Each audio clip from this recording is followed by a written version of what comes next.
Paul Sullivan, I've heard of the thin blue line, the thin red line, but what exactly is the thin green line? The thin green line is what divides people who are wealthy and secure from people who are merely rich or poor. If you think about it as the S&P 500 returns over the past 50 years, it starts low, charts high. People who are wealthy are standing on top of that line, and they're able to make the right decisions in life. The people who are below it, they may be poor, they may not earn a lot, or they could be rich and just barely hanging on to it. Their life is insecure because of the decisions and behaviors they exhibit. One thing I noticed in the book was that people on the right side of the thin green line don't seem to check their stock holdings too much. Why is that? Checking stock holdings, that's hazardous to your wealth. That's what I say. If we obsess every day over where the S&P is closed, where the Dow has closed, that matters for some people in the business, but for the average person who's just investing, it's going to drive them crazy. They're going to end up calling their advisor to buy at the wrong time, calling their advisor to sell at the wrong time. It's far better for them to focus on the things they can control, like their saving and spending, and of course make sure they're invested broadly. The ancient rule for the wealthy has always been never touch the principal.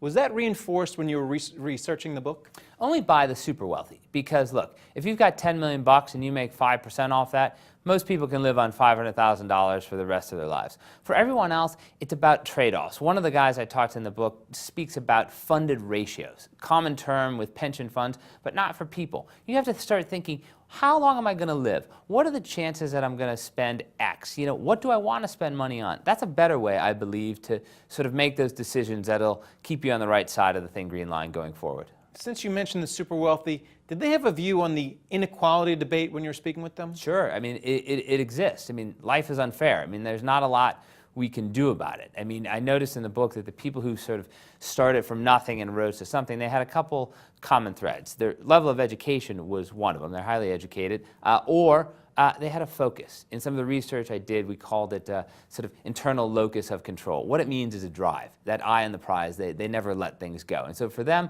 they believe they earned it. But hey, you can't dispute that there are vast disparities in wealth.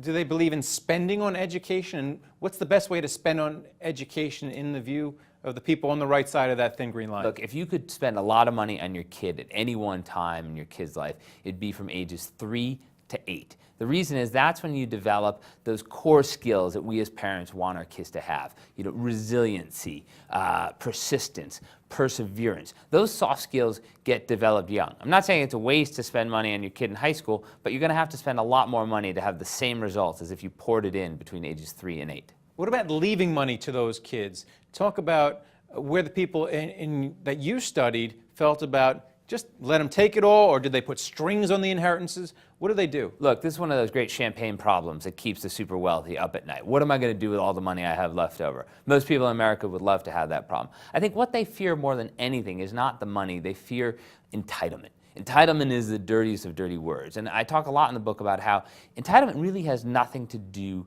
with money. It has a lot to do with expectation. If the kids never saw how the parents connected labor versus what money bought, they're going to think the money just sort of arrived. But look, that can happen with somebody who's going to inherit $3 million or $3,000. And then finally, was there a difference between the responses of the hedge fund super rich versus the tech super rich? How do they differ? It's sort of, you know, let it all ride versus maybe this is my one shot. And, you know, those tech super rich guys, they got smart after 99 and 2000. They saw what happened. And so now when they get a windfall, they think, I may not recreate this. This may be it. How do I take something off of the table? How do I put something aside in case I don't have another great idea? Or in case this great idea isn't as great as I really think. You know, where I live in Connecticut, the place is rotten with hedge fund guys, some of whom are wonderful people. But look, there's a lot of show there. There's a lot of you have to be who you are even if you're not. And that's problematic for anybody, whether you're a hedge fund guy or a plumber competing with your neighbor. Thanks a lot, Paul Sullivan. Thanks very much. Thank you for watching The Street.